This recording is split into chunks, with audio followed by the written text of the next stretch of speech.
If you want to poison a town, poison its wells. If you want to destroy a generation, destroy its education. CBSE के साथ भारत में around 63 lakh बच्चे जुड़े हुए हैं, जिसमें से अराउंड 17.5 लाख बच्चों ने इस साल क्लास 12 की एग्जाम दी।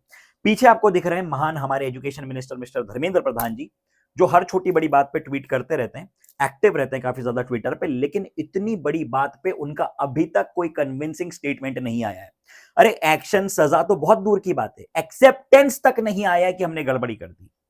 नीट में तो एनटीए चीफ ने आके स्टेटमेंट दे दिया कि कोई पेपर लीक नहीं हुआ। भाई साहब, पेपर लीक नहीं हुआ तो आप री एग्जामिनेशन क्यों करवा रहे हैं? क्यों 22.5 लाख बच्चों के साथ खिलवाड़ कर रहे हैं? और सीबीएसई में जो हुआ वो उससे भी बड़ा ब्लंडर है। And I strongly believe that justice delayed is justice denied. हमारे बच्चे जो साल भर मेहनत करके कायदे से अपना पेपर दे के आते, आपने उनको टास्क दिया ना कि पढ़ो, एग्जाम दो, मार्क्स आएंगे, उसके बेसिस पे आप लोगों को हम जज करेंगे, ये आपका सिस्टम है। उन्होंने बेचारों ने फॉलो किया, और उसके बाद जब वो पढ़ते हैं, मेहनत करते हैं, जाके अपनी परीक्षा लिख के आते हैं, उनको पता चलता है कि उन्होंने लिखा है, उन्होंने क्वेश्चन सॉल्व किया है जिसमें 2 2 4 होता है। अगर उसने डायरेक्टली 2 2 4 कर दिया तो एक ऐसा सिस्टम आएगा, इतना मूर्ख सिस्टम आएगा, जिसके अनुसार अगर आपने वो स्टेप नहीं लिखे तो आपके 1 मार्क कट जाएंगे। अगर कहीं पे ओवर राइटिंग हो गई है तो आपका पूरा क्वेश्चन के मार्क्स कट जाएंगे। आपकी कॉपी ब्लर हो गई, आपका पता चला कि केमिस्ट्री एक सब्जेक्ट बहुत बढ़िया गया, आपकी कॉपी ब्लर हो गई, पता चला वहां पे आप केमिस्ट्री में फेल हो गए। आप एक्सपेक्ट कर रहे हो कि भाई मेरे तो बहुत बढ़िया मार्क्स आने वाले XYZ सब्जेक्ट में, और उसमें पता चला आपके 10 मार्क, 20 मार्क, 15 मार्क्स आ रहे हैं। ये कितना बड़ा ट्रॉमा है जो आप स्टूडेंट्स को दे रहे हैं। इस बात का रियलाइजेशन हमारी सोसाइटी को क्यों नहीं है? और खास तौर पे जो हमारे टॉप पे बैठे हुए सो कॉल्ड लोग हैं, ये कब तक करप्शन के पैसे से अपने बच्चों को विदेश भेजते रहेंगे? कब तक हमारी यूथ, हमारी normal middle class common man परेशान होता रहेगा? This should and.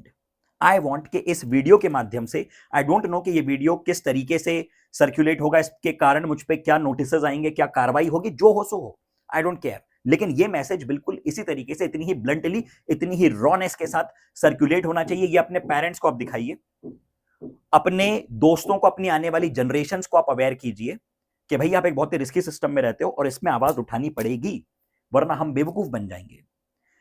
I demand justice for the class 12th CBSE students who have given the examination in 2026. सबसे पहले क्या हुआ है समझते हैं। एक नया सिस्टम आ गया अचानक से, OSM, offensive and stressful marking.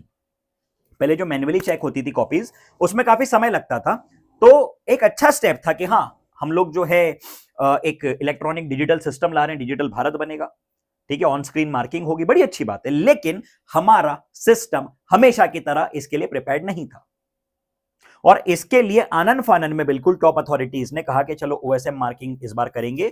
तो इतने लोग नहीं थे जो कि इसको समझ पाते। इन्होंने वेंडर्स पकड़े, रैंडम वेंडर्स पकड़े। कई जगहों पे तो पता चला है कि भाई स्टूडेंट्स, ग्रेजुएशन जो लोग कर रहे हैं, वो लोग बैठ के आपकी कॉपीज चेक कर रहे हैं। OSM का जो सिस्टम है ये तैयार नहीं था इस समय पे, मतलब ये होना चाहिए था, ये बिल्कुल होना चाहिए था, लेकिन इस समय पे जिस तरीके से हमने इसको लॉन्च किया है, we were not ready for this system. और इसका कोई पायलट रन नहीं हुआ, इसका कोई सैंपलिंग नहीं हुई कि अगर हम लोग 1 लाख बच्चों की सैंपलिंग करवा रहे हैं, 50,000 बच्चों की सैंपलिंग करवा रहे हैं, 50 बच्चों की सैंपलिंग करवा रहे हैं, उसमें से कितने रिजल्ट हमारे पास सही आ रहे हैं, कोई डेटा नहीं था। रैंडमली पूरे भारत भर में 17.5 लाख बच्चों को स्पेसिमेन बना के सीधे उन्हीं पे ट्रायल रन किया गया, और वो बुरी तरह फेल हुआ, बुरी तरह फेल हुआ।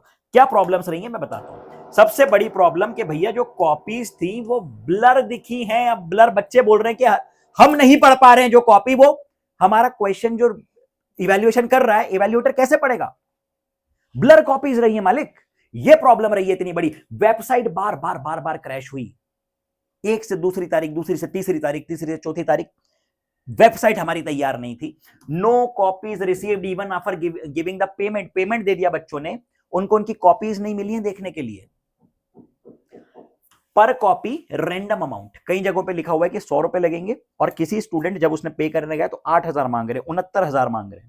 कई बच्चों के पैसे जा चुके हैं, अटक चुके हैं, लेकिन अभी तक उनके पास उनकी कॉपीज नहीं आई है।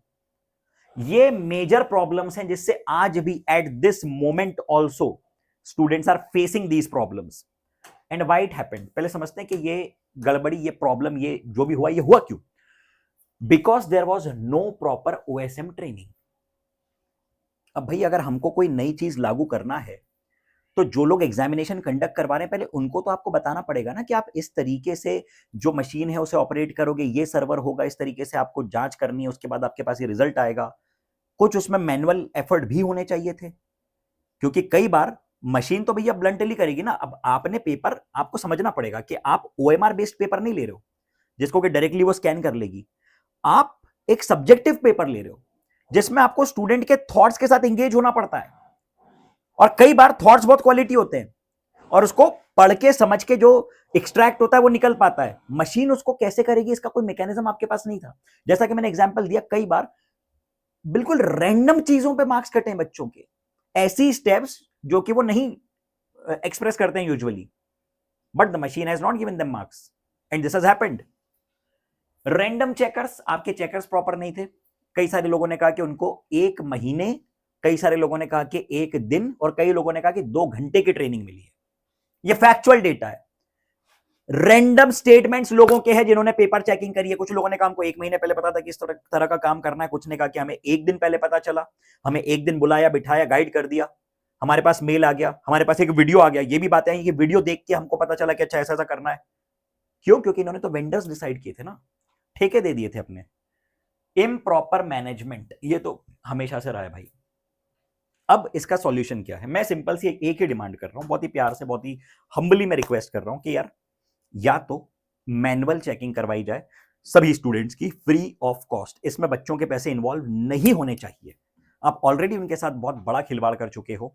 कई बच्चे जो नीट में, जेडबलई में अच्छे मार्क्स ला चुके हैं, वो बोर्ड में पैथेटिक मार्क्स ला रहे हैं, और ये एक्सेप्टेबल नहीं है। वी कैन नॉट बिलीव कि एक स्टूडेंट जो जेडबलई मेन में फिजिक्स में फोड़ के आया है, यहां पे उसके 27 मार्क्स आएंगे। This is not possible, not possible. तो रीचेकिंग होनी चाहिए मैन्युअली, और वो भी completely free of cost. Students, आप बताना मुझे कि आप मेरी कितनी बातों से एग्री कर रहे हैं। मेरे समझ के अनुसार ये होना चाहिए। और या तो फिर आप नॉर्मलाइजेशन का एक प्रोसेस लाओ और ग्रेस मार्क्स दो। इसमें प्रॉब्लम ये है कि किसको कितने ग्रेस मार्क्स मिलेंगे। मान लीजिए कि भाई मेरा ज्यादा नुकसान हुआ है, किसी एक्स स्टूडेंट का कम नुकसान हुआ है, लेकिन हमने सबको बराबर बराबर ग्रेस मार्क्स दे दिए, तो इसमें प्रॉब्लम क्रिएट होगी। जैसे मान लीजिए I was expecting 85%, I got 64%। Okay, another student was expecting 85%, he got 80%। Damage दोनों का हुआ है, लेकिन अलग अलग लेवल पे हुआ है। So you can not directly give equal grace marks to every student. This is very bizarre statement. Grace marks मिलने चाहिए, लेकिन इसका एक प्रोसेस होना चाहिए। अब वो क्या होगा, उसके ऊपर दिमाग लगाना पड़ेगा। So this is a very tedious process, it will take time, but मुझे लग रहा है कि यही इकलौता सबसे सही विकल्प है। और वरना तो फिर ग्रेस मार्क्स मिलने चाहिए भैया सबको, 15-20 जो भी एक नंबर डिसाइड होता है, उतने ग्रेस मार्क्स मिले। तो स्टूडेंट्स, कमेंट में आप बताइए that what do you think is the solution for this problem. देखिए, आवाज हमको उठानी पड़ेगी। अगर हम सोचें कि क्या हो जाएगा, हम बोल भी देंगे तो क्या हो जाएगा, मैं ये सोचूं कि मैं वीडियो बना भी दूंगा तो क्या हो जाएगा, क्या कौन सा बदलाव आ जाएगा सिस्टम में, भाई ना करके तो बिल्कुल ही नहीं आ रहा है ना। अगर नहीं बना तो फिर तो कोई भी फर्क नहीं पड़ता, कोई इंपैक्ट नहीं पड़ता। आज अगर हमारी यूथ इतनी फ्रस्ट्रेटेड है कि भाई अगर एक मीम पेज जो अचानक से एक पॉलिटिकल पार्टी बनाता है वो 20 मिलियन तक पहुंच जाती है, this shows that people need a direction, they need light, hope of light कहीं से भी मिलती है तो लोग उसमें गैदर होते हैं। तो जो हम कर सकते हैं एटलीस्ट वो तो करें, अपने दायित्व से पीछे क्यों हटें। So thank you so much. जय हिंद, जय Bharat. Let me know what you think in the comment section.